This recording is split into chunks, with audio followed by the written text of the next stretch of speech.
Much better with the mic on. I just lost track of everything I was doing here. Where are we? Good morning. Welcome to Second Breakfast, a stream of consciousness that fills part of the gap between the no answer period and Blazing Catford Fridays, where we are streaming on three platforms, Rumble, X, and YouTube. So please give us a like, thumbs up, follow, share, and subscribe. And most of all, the chat is up across all three platforms, so please feel free to ask anything. The comments drive the algorithm when I'm not driving it down with my forbidden words. This veteran appreciates your support. Please visit my channels and share. I hope you're already having a wonderful morning and are ready to face the day with the hope of love for your fellow man. And as always, I like to start each day with thanking my higher power, by thanking my higher power for my life and for my health and for my wealth.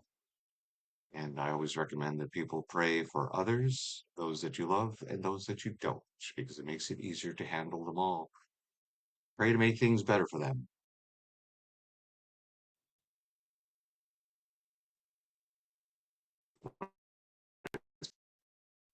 They're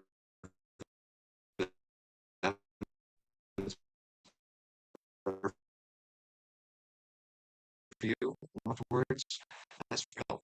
It's free to get through the day. It's for your help, your higher power to make things better for you. And now I'm getting shopping again on my screen. Let me check here. It looks like yes, no reason for it whatsoever. Again, CPU maxing out. I have no idea why this is happening.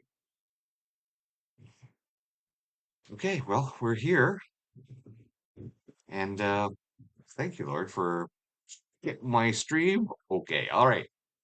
So let's move on to our first story. So as you can see here on the screen, posted something last night. A little bit. No, this is not what I posted last night. I should really go back to my articles. You'd think I'd be a little more organized first thing in the morning, but I am not. There we go. This is what was posted last night. It's not so much an article as it is a video. And of course, this video has been posted across all three platforms.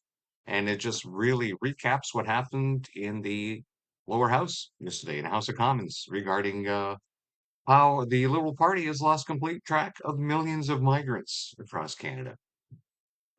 Before Christmas in committee, Gary, Gun Grab Gary, as he is known, actually, we're going to show a little video on that afterwards, was asked, hey, you got 32,000 uh, immigrants that you've allowed into the country and that all have criminal records and all have a reason to be either arrested or removed from the country for their criminal behavior. Where are you at with that? And it says, oh, we're on track for grabbing 20 grand of them. No answer for the remaining 12. For some reason, the minister mentioned 22,000 people being removed from the country.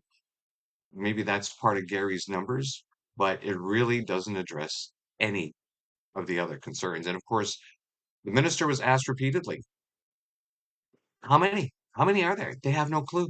They have no clue whatsoever. And they've done this on purpose. They have done this on purpose. Now, Michelle Rumpel-Gardner, this is her portfolio for her on the conservative side to continually hammer the liberals on. And she's doing the best she can. Now, if you look at the title of today's stream, it says, Are the Conservatives Cowards? Well, as you can see here, they're actively working their portfolios. But overall, we're really concerned about this, right? About these sealing these vaccine injury records for 15 years. And with the Conservatives doing absolutely nothing about it. Have they said anything in public about this at all since this was announced yesterday? Maybe they're still getting their ducks in a row. I don't know. I wouldn't have much confidence in that because they have remained relatively quiet on the COVID-19 vaccine injuries um, since the last election.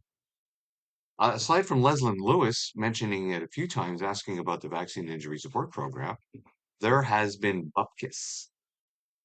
Nothing. Now, when I say are conservatives cowards, it's because they're not talking about this. Why are they so cowardly about talking about this? Why do they avoid this like the plague? It's a winning formula. So this guy here, Steve Outhouse. So apparently he is the campaign manager for the Conservative Party. Right? They got rid of Jenny Baird. The last campaign manager, just avoided independent creators like the plague. And of course, who knows if this will change for the next campaign? I don't know. I do know that for some reason it seems like the Conservative Party of Canada has become a little more hesitant in talking to other independent media like Rebel News. That was a little odd. Just a little, not much. Rebel News was at the Conservative Party meetup on the weekend, so I mean, it's not like nobody wants to talk to them at all.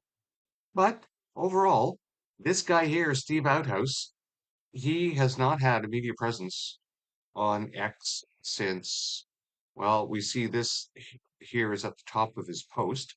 I don't know if it's pinned. It's from June 22nd last year. Other than that, his next repost is from October 3rd, the year before that. So he's not been active on Twitter for over 6 months. You'd think as a campaign manager, you would start, I don't know, putting stuff out there in support of the campaign that you are supporting.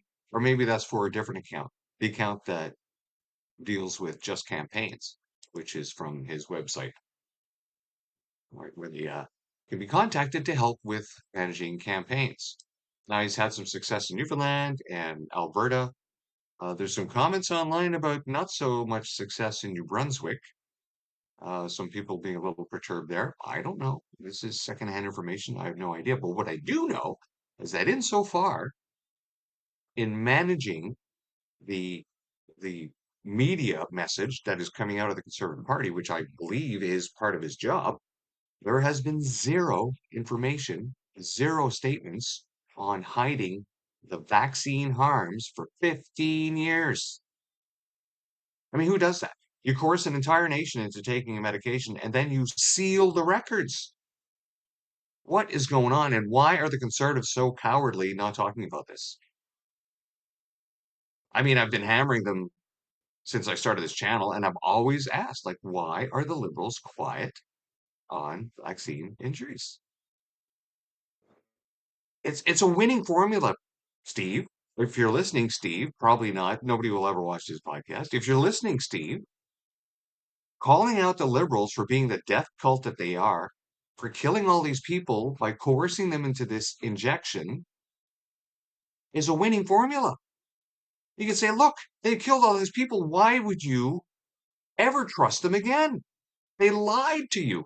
Now, why is Steve not talking about this? Why are the conservatives not talking about it? Is it because some of them in the past also supported the mass injection of the fraudulent vaccine? Is it that? Because if that's the case, well, look, everybody makes mistakes. That's what making amends is for. That's what taking responsibility is for. You take responsibility for what you did wrong and you move on from there. You deal with the consequences. But avoiding what is garnering to be the number one issue in Canada, and people say, "Oh, it's not the number one issue." Well, yeah, that's because the media is paid off, right? So the media is formulating that issue in people's minds. But realistically, what is the number one issue causing pain in Canada? We can't get any bloody health care. And how many people are being affected by this injection, reducing their health, having to go to healthcare? We've had MAID come into the news repeatedly right now because people that are vaccine injured are being offered MAID instead of being offered help that apparently this vaccine was supposed to help you. It's not helping the people that have been injured. That's for sure. Here's Steve at the convention on the weekend. Let's just listen to a little bit of what he says. So here you have a leader that has a huge percentage support of the people here in Calgary. What does this win allow him and the party now to do going forward? Yeah, I think it allows us, well, first of all, clarity. And to see the great result last night was very encouraging and allows us to focus at this point in time. I mean, there's obviously the important work that needs to be done in Parliament, work that needs to be done there.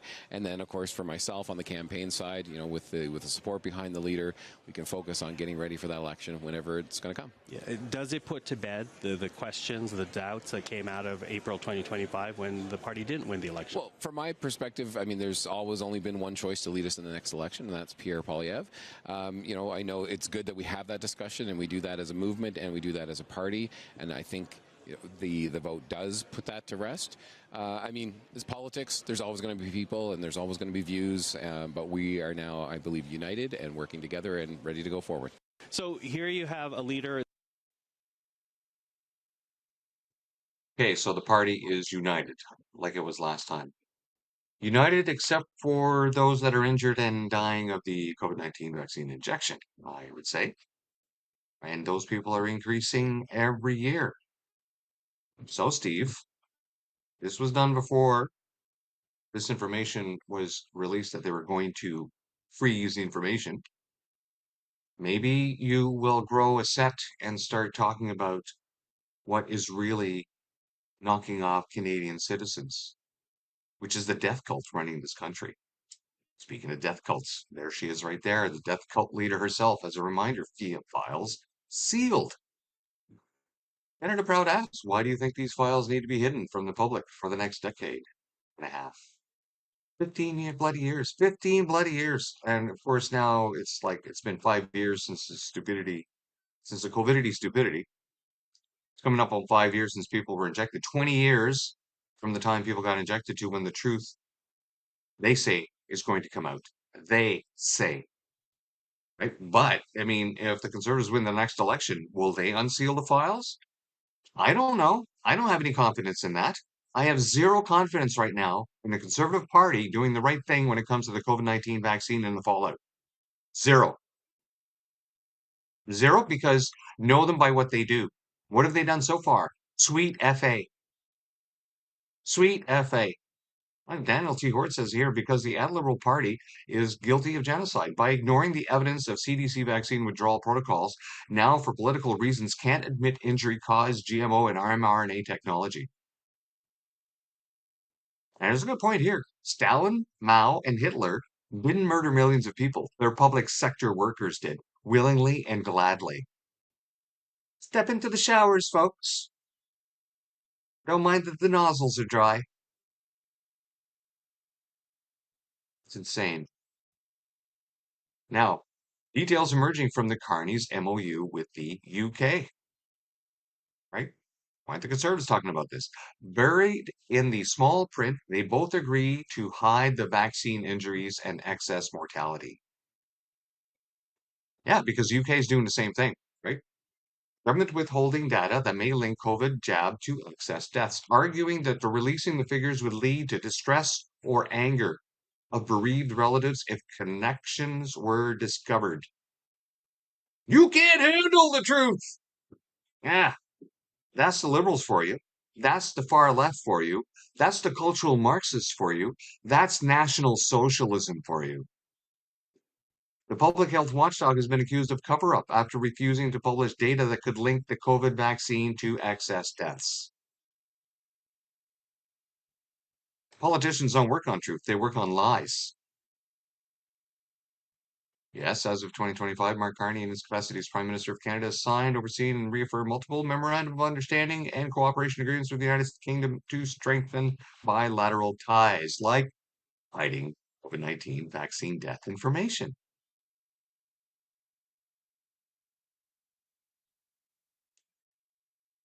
Yeah, we remember these people, eh? Look at this. Look at these bundled up idiots. Pfizer's own data, 279% spike in miscarriages, 487% spike in breast cancer, 1048% spike in the nervous system, 155% spike in the birth defects, 350% spike in male infertility. Male infertility. right? The people are wondering why are people not having kids? Why is the population declining? In addition to knocking people off, this injection has sterilized the majority of them. This was population decline. This is population zero. This is just like we warned you 5 years ago that this was just a depopulation control mechanism to knock you all off. And you're still acting like, oh no, it's you're just being excessive in your. Well, look, it's Pfizer's own data.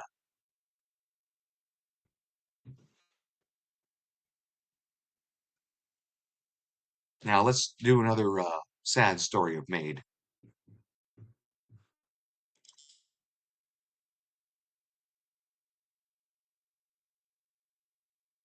Canada's MAID program just crossed another unthinkable line. Your government is straight up murdering people now. Not the dying, not those suffering in agony, but a disabled man who was just euthanized for, wait for it, feeling lonely. Not unbearable physical pain from his condition, not because his body is failing him imminently, but it was because of profound psychological suffering and loneliness, to be exact. That's the official reason, stamped on his death warrant. He couldn't interact with others the way he wanted to. He had suffered from this for years, feeling isolated in long-term care. So the system said, sure, we can end your life for that. Disabled Canadian man chooses euthanasia due to loneliness, psychological suffering.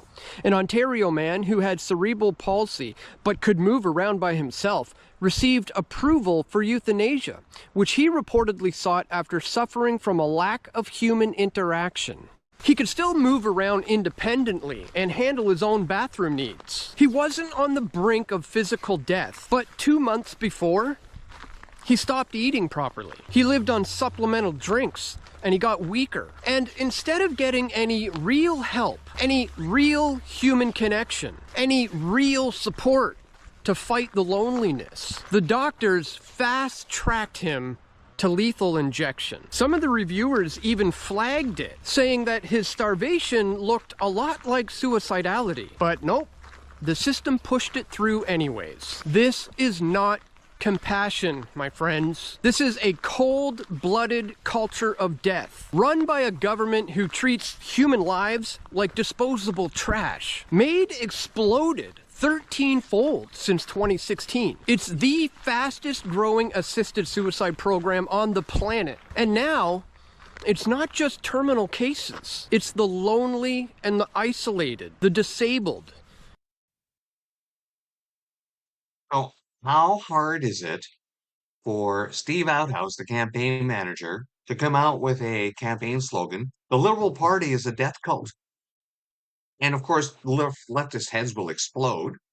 It will create a conversation within the public sphere. The liberal paid off media will scream bloody murder saying, oh, this is just fear mongering. But the conservatives just have to sit back and let the facts speak for themselves, right? They just need to sit back and go, well, if your vaccine was safe, then why are you hiding the information for 15 years? Why do you have a failed vaccine injury support program? Why have you ordered Canadian Armed Forces troops to remain silent about their COVID vaccine injections? Why do you have a memorandum of understanding with the UK to hide the information from the Canadian public as they hide theirs from their public? Why are you offering MAID to vaccine injured people? Why is the population declining? Why are all these side effects not being talked about that was admitted to by the vaccine manufacturer that are causing a lot of health issues within the population? All they need to do is sit back and let the death cult wriggle into a shriveled little mass of misery as they cannot defend the death and the misery that they are doing. So why doesn't the government, sorry, not the government, why doesn't the Conservative Party grow a set of balls and start pointing to the Liberal Party for the death cult that they are? I mean, it's a National Socialist organization. They are proud of the handouts, of the pitiful little handouts they are giving to society after destroying an economy that can no longer provide the material needs of its citizens. And when I say National Socialism, it's because they are acting exactly like the National Socialists. of the 1930s in Germany, slice by slice, slowly by slowly. When we talk about May getting rid of useless eaters, that's what the Germans called it. We call it healthcare, right? Well, that's okay. Do I have this? Did I see this? I missed it, or I don't have it there. So Garnet Jenis of the Conservative Party has put forward an amendment to the bill to, to stop people being coerced into MAID, into medical assistance in dying. Why is this even being brought up at all? This should not be brought up to any patient, anybody going to healthcare in Canada whatsoever, unless the patient brings it up. This should not be talked to about anybody as one of the healthcare regimes because it's not healthcare. When you're saying, well, we could take care of that permanently for you. Yeah, it's called death. Lord love a duck. Now, former Canadian Prime Minister Jean Chrétien, the man so infamously known for speaking out of the corner of his mouth, and who then retorted, well, I may only speak out of one corner of my mouth, but my opposition member over there, he speaks out of both corners of his mouth. That's basically what he was famous for. That, and also pepper spraying, or sorry, when asked about protesters being pepper sprayed when he went to something out west years ago, they said, "Hey, what do you think about your protesters being pepper sprayed?" He goes, "Pepper spray, I don't understand that. I put pepper on my steak." That's the kind of guy he was. And then, of course, he canceled the EH 101 contract, which destroyed an ABS industry out in the East Coast. It was like a multi-billion-dollar contract between Italy, UK, and Canada to build the EH 101. And Canada would have been responsible for the avionics package in the plane. But he came along and he destroyed the contract because we do not need to buy the Cadillac. And then he turned around and bought the exact same bloody aircraft, the exact same one, the Cormorant that we use. And he bought less, of course. And of course, in the end, we lost a bunch of money because we canceled out of the contract. We ended up spending more money than we initially would have purchased those initial group of helicopters for. We lost out on avionics industry out on the East Coast. And we ended up with a substandard aircraft with massive issues because it was brand new. I didn't even go through a proper experimental phase. Not surprising because it's a European aircraft. We have massive cracks in the windshield. Windshields, by the way, are a structural component on helicopters. There was issues with the tail rotors cracking to the point whereby you basically had to shut down every 2.5 hours and do a tail rotor inspection. But of course, the aircraft flies for longer than 2.5 hours, especially when it's on search and rescue missions. So the only way to get around that was to move the aircraft to East and West Coast operations so that if you're flying over water and you're on a mission, well, then obviously you can't shut down and do the tail rotor inspection. So that's deferred until your next landing. That's just the way airworthiness regulations work when it comes to operational restrictions. So now here we are, almost 2 decades later with this EH 101, and now finally, after years, they've resolved that issue to the point where they've gotten enough telemetry on the aircraft, whereby the aircraft are now safe enough to operate overland. So you're going to see these aircraft being moved back to the search and rescue operations within Canada, which, by the way, had to be replaced with the Griffin helicopter, which is has a far less up weight than the helicopter it replaced, which was the Twin Huey. It carries less weight because it's a civilian aircraft. It wasn't designed for military missions. But, we painted a bunch of them yellow and we turned them into search and rescue helicopters to replace the Labrador search and rescue helicopter, of which the Cormorant was supposed to replace. All right, the Cormorant. So the entire aspect of replacing the Sea King and the Labrador Flash Voyageur was supposed to be replaced by one airframe because they both share the same engine. Here we are, decades later. When I joined the military in 1984, Back then, they were talking about a search and rescue replacement, and it was decades later when they did it, and they still didn't do it right. And this guy here was responsible for it. And he says, it's probably what I would call the beginning of the end of the American Empire, he says. We're in a very good position in Canada. We have land, the best educated people in the world. We have tolerance, which is a great value. Tolerance? Really? We have tolerance, right? It didn't seem to tolerate the unvaccinated too well during the COVID stupidity. Is tolerance? You have a cultural Marxist government that has a justice system that makes some people more equal than others. The only thing we seem to tolerate right now is an increase in crime and poverty and misery in Canada. Now, do we have less very, very rich people per capita, but also less very, very poor people per capita? Uh, well, maybe back in 2015, but when you've got a quarter of the population dependent on food handouts and the government bringing in food stamps, borrowing billions of money to hand out food stamps. Well, they're not food stamps. It's basically a reduction in in tax credits, of which, from the GST, which was created back in 1993 to pay off the debt. But now, of course, the GST doesn't even cover the interest debt charges on the $10 million per hour that the Liberals are costing Canada on the over $1 trillion debt that they have accumulated with nothing to show for it. Then he goes on to say, we have unity. Really? You have unity there? Then why do you have ever more protests on the streets now than you did in 2015? Why do you have a federal government that willingly and changed the illegally used violence to suppress peaceful protests and promises to do it again? You're calling that unity? I guess that's unity if you're a fascist government. We have managed quite well to survive, he says.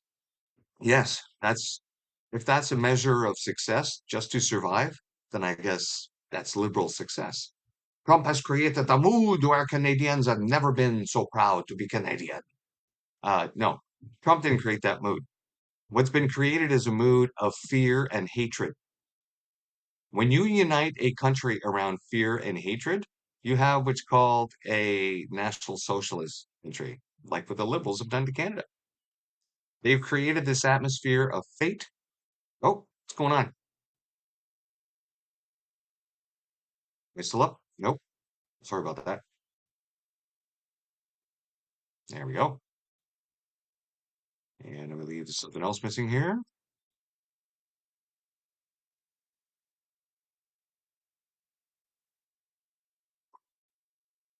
There we go. Much better. So there's no atmosphere of people to be proud to be Canadian. What they're proud of is they're proud to hate. They're proud to hate their American neighbors. They're proud to say, "Oh, I'm not American, I'm Canadian." They're proud to say, "I hate Trump. I hate everybody who likes Trump. I hate everybody who likes Americans." This these people, they manipulate minds into thinking something else based on fear. That's all they have is fear. And this gaslighting whore of an elitist Laurentian was one of the long string of the worst prime ministers we've had in Canada. In fact, all the worst prime ministers we seem to have had in my lifetime have all been liberals.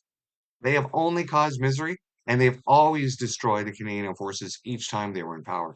They've always overspent, increased the deficit with very little to show for it. Then in come the conservatives afterwards. They try to bring down the debt a little bit. And then, of course, the mainstream media, all in a tank for the liberals, demonize them, destroy public trust in them. And then the liberals get elected, and then the cycle starts back over. Except this time, since 2015, the liberals went one step further. They decided to completely purchase over the media by giving them 27 to 30 grand per employee per year to fund them, to control them, which is why Canada is in its final death throes of a democracy if something doesn't change in the next election. Jamil Jamani is on his way over to United States, and a lot of people are upset on the left. Uh, like look at this post here from this obvious El Bozo liberal supporter. We've gotten way too comfortable with treasonous conservatives going to the U.S. to plot against Canada and democracy. Nobody's plotting. The only plot here is by Mark Carney not to get a deal after promising to get a deal. Right? So April last year, Liberals said Carney was the only man who could deal with Trump and get us a deal. And then what did they do? They took the summer off. They took the summer off and didn't do anything that they said they were going to do. They didn't say we're going to build faster than ever before. No, they went on holidays. And then they come back in the fall and start to slowly do stuff and then complain about the conservatives blocking everything. And meanwhile, you took the summer off. Now, the conservatives have promised that if they had gotten elected last year, that they were going to stay in parliament and unfuck everything that the liberals have done to get this country back on track. And the liberals, with their messages, says, don't listen to the conservatives. Banker, he's the only guy who can get a deal. Yeah. All gonna deal, but July. No deal. No deal yet, no deal whatsoever. In fact, he's gone out of his way to poke his finger in the eye of the Americans so that we don't get a deal with our largest trading partner, destroying small businesses across Canada who depended on that deal. Now, people could say, oh, Trump this, Trump that. I don't really care.